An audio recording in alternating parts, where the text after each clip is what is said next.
Hey everyone, it's Margie Walden here, and I am at Jekyll Island in Georgia. It is March of 2021, so 2020 is well beyond us, and it brought on many challenges, lots of change, lots of stress, lots of loss, lots of lessons learned. I think most importantly is people are starting to realize the importance of personal protection. We've seen some historical record highs of not only firearms purchases, but first-time gun owners, right? Lots of people taking that conceal carry class, that conceal CPL, conceal pistol license class as we call it in Michigan. So lots of record highs on lots of those things. And I think that it's really important, and people just don't know what they don't know, is to put together some information that will be helpful prior to taking a CPL class, some of the things that you should know. And that is either take a private lesson or take a basic pistol class. Have some basic familiarity with some, marksmanship skills. You should be able to recite 4 basic firearm safety rules. You should be able to properly demonstrate those while handling a firearm. You should be able to clear, load, reload your particular firearm. You should be able to perform some basic, immediate, and remedial actions with your firearm. And I'm not talking John Wick skills. You don't have to be some expert at these things, but you should have some familiarity and be able to do so proficiently and safely prior to coming to that class. And so how do you get there? You either take that private lesson or you can be self-taught. Probably very difficult, and it's going to take a lot of discipline, because if you're doing something wrong, there's no one going to be there be able to correct you and get some of those things mastered. So I always recommend taking a basic pistol class or a private lesson if you've never handled a firearm or you've never shot a gun. Coming to a concealed carry class is really not the desired platform that you should. That's not the first time that you should be getting introduced to firearm safety rules or proper handling of guns and things like that, or even your marksmanship skills. So you're coming there to conceal a firearm. That being said, a lot of times people don't have a firearm, and so I will tell them, if you're that person, then just hold off, because you're going to get a lot of information in that class that's going to help you with information that will provide you with some things that you're going to want to consider, and that'll help you properly select a gun that might be right for you, right? And so I would say hold off. I also say that a lot of times your gun stores will have some of your most common defensive pistols, everyday carry pistols that you can rent, and many times they will even waive those rental fees if you're serious about buying a gun and you actually purchase one from them. So try it before you buy it is always your best option, but you should not, in my opinion, show up to a concealed carry class without something to conceal, right? Or without owning a firearm and without having some of this basic knowledge that I'm going to provide you with. There's 4 basics firearm safety rules that all the industry pretty much agrees upon. Every organization might title them slightly different, but at the end of the day, it boils down to treat all guns as if they're loaded, keeping that gun pointed in a safe direction. So really that's muzzle discipline, and then trigger discipline, keeping that finger off the trigger until you're actually on sight or on target and ready to take the shot. And then lastly is knowing your target and what's beyond it and kind of what's going on around it, right? And so I'll kind of break those down a little bit more. Why should you treat all guns as if they're loaded? Because they might be, right? How many times have you heard he or she did not think that the firearm was loaded when it comes to a firearms mishap, which we're going to refer to as a negligent discharge? Because whether you intended for the firearm to go off or not, you are 100% responsible for every round that leaves your gun.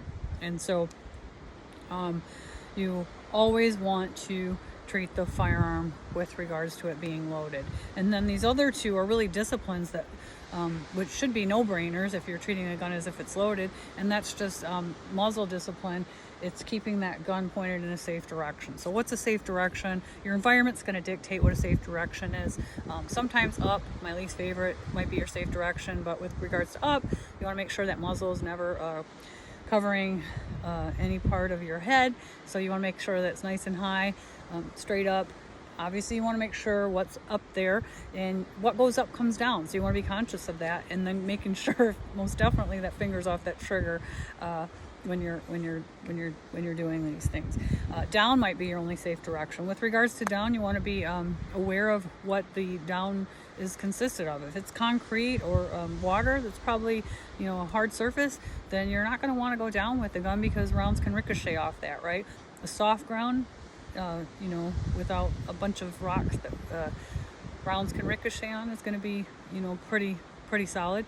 And another gun word is make sure you're not flagging, so that muzzle is not covering any part of your legs, your feet, or your toes, things like that. So down may be a safe direction, right? And then quite commonly it's just going to be straight out and straight back at your berm or your backstop. And it's not going to be up in the air at the ceiling. It's not going to be down at the ground. It's just going to be straight out, straight back, right? Most commonly that's where the safe direction is going to be, but you also need to know what is out and what's going on behind there. So lastly, knowing your target and what's beyond it. Why is that important? Because rounds don't always stop in their intended target, right? They can travel through things. If you have a miss, you need to know what's kind of going on around that area. And then furthermore, how many times have you heard where somebody has shot a loved one that has come through their house, maybe late at night? They obviously failed to identify that threat, right? They just had it in their brain that, something bad and evil was coming through the door. So they shot first and then asked questions later and didn't really identify that target or that threat. So that's really important. And I don't know what it is, but as soon as you introduce live fire, I think the blood flow leaves the brain and people just, they forget about these two things. So whenever you're handling a firearm, you should constantly be asking yourself, where is my muzzle? Where's my trigger finger? And that'll help you along the way and keeping that gun pointed in a safe direction. I think that a lot of times when people start doing anything where they're doing, whether it's a magazine release or a reload or clearing the gun, that muzzle discipline starts to get away from them, because they're focused and concentrated on what they're doing rather than where's my muzzle and where's my trigger finger. So constantly ask yourself those two things. And before you introduce live fire into your training regiment, make sure that you've mastered those two skills, right? So you should be able to recite those 4 basic safety rules, and you should be able to properly demonstrate them when you're handling any firearm. And so with regards to trigger discipline, guns are designed ergonomically for our fingers to fall right on that trigger. I think every time I see people picking up guns, especially if they're brand new to firearms, their finger goes right on that trigger. If they're comfortable, that's where guns are designed for that.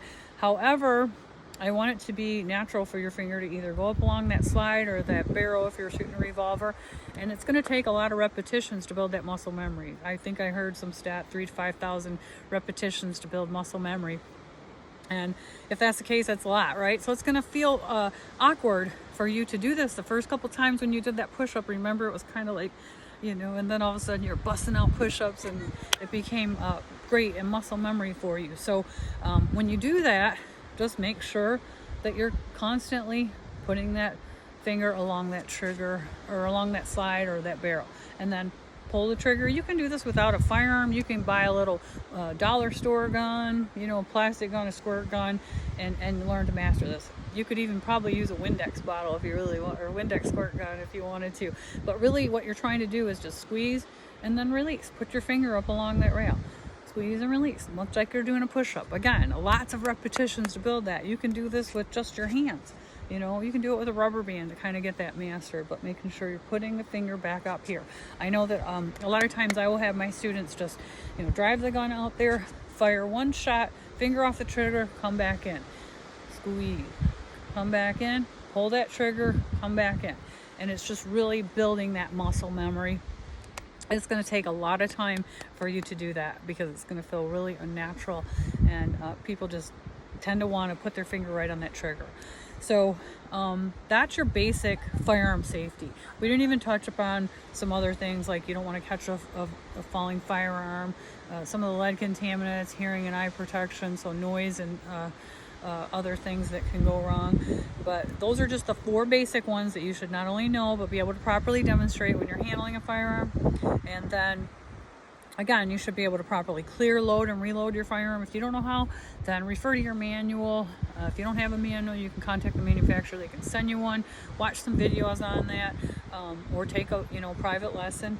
And then some basic marksmanship, shooting skills. You should be able to shoot 8.5 by 11 sheet of paper at 15 feet. I mean, getting rounds anywhere on that piece of paper is going to be sufficient, because again, a CPL class isn't a shooting class. A concealed carry class is really not the platform to be getting that in. At least in Michigan, we have 5 hours of training and 3 hours on the range time. You're just not going to get there from here.